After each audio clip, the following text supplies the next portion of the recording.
महाराज शुद्धोदन की आज्ञा से अब आज की न्याय सभा आरंभ की जाती है। अब दोनों किसान अपनी अपनी न्याय याचना लेकर महाराज के सम्मुख उपस्थित होंगे।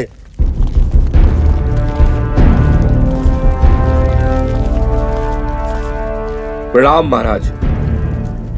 क्या याचना है? महाराज, मेरी याचना इस कुशल के विरुद्ध है। इसने मुझसे पिछले वर्ष अनाज उधार लिया था, ये कहकर कि वो अनाज इस वर्ष मुझे लौटा देगा, मगर महाराज आज तक इसने वो अनाज मुझे लौटाया ही नहीं। कैसे लौटाऊं महाराज? पिछले 2 साल से उपज नष्ट हो रही है, इस साल भी कुछ हाथ नहीं लगा। ये असत्य बोल रहा है महाराज।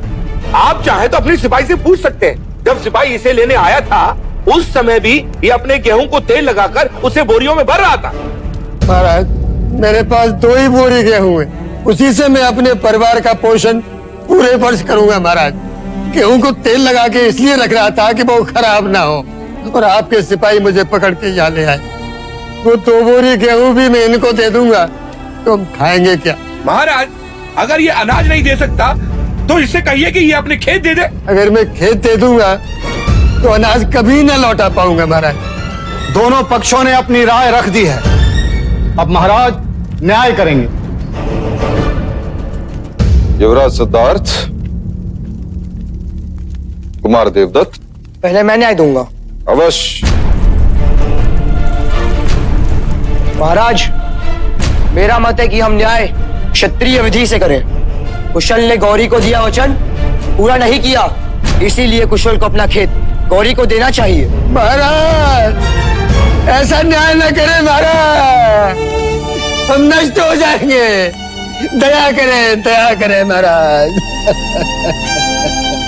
कुमार सिद्धार्थ, तुम कहो।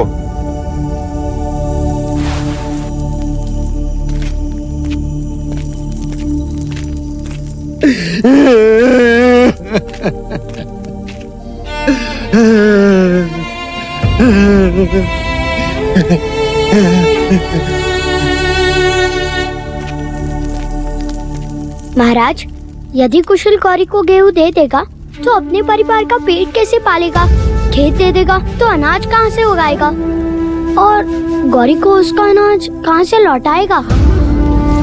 वैसे भी गौरी के पास अनाज का अभाव नहीं, इसलिए मुझे लगता है कि कुशल की अनाज लौटाने की अवधि बढ़ा दी जाए।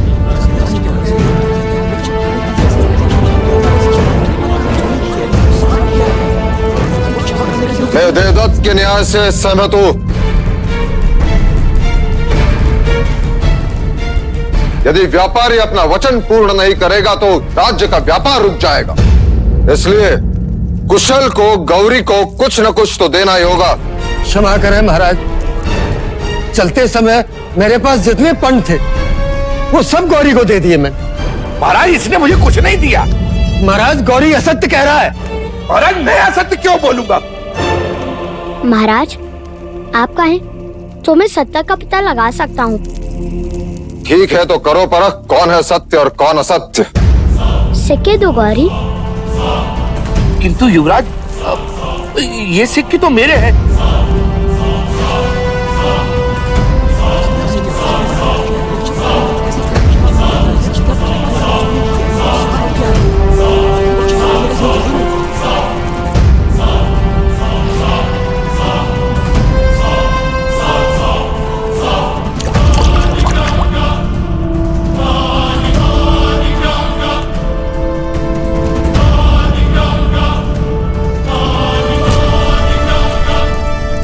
ये सिक्के कुशल के ही हैं।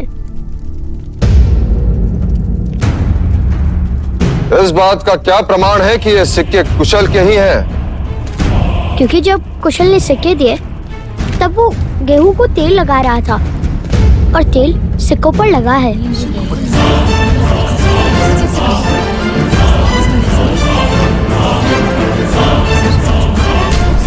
महाराज, ये सिक्के कुशल के ही है महाराज, कुशल के। इससे ये प्रमाणित होता है कि कुशल ने गौरी को सिक्के दिए थे। और इसके नियत में कोई खोट नहीं। कुशल के अनाज लौटाने की अवधि बढ़ा दी जाती है और गौरी को असत्य बोलने के लिए 10 कोड़े मारने का दंड सुनाया जाता है। नहीं महाराज, मुझे क्षमा कर दो, मुझे क्षमा कर दो। 10 सिक्कों के लालच ने मुझे अंधा बना दिया महाराज, अंधा बना दिया। मैं अगर आज के बाद असत्य बोलूं तो मेरे अनाज और खेत सब आपके। महाराज, गौरी को क्षमा कर दीजिए।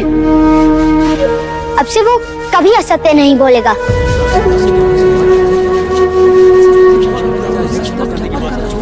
गौरी, मैं तुम्हें क्षमा कर सकता हूँ यदि इस न्याय सभा में कोई तुम्हारा उत्तरदायित्व लेता है कि तू दोबारा झूठ नहीं बोलेगा। हाँ महाराज।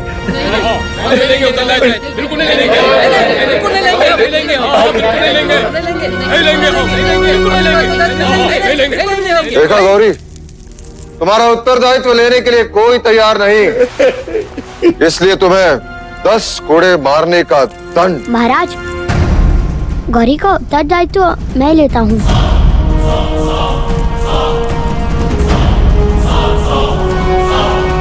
आज से ये कभी असत्य नहीं बोलेगा।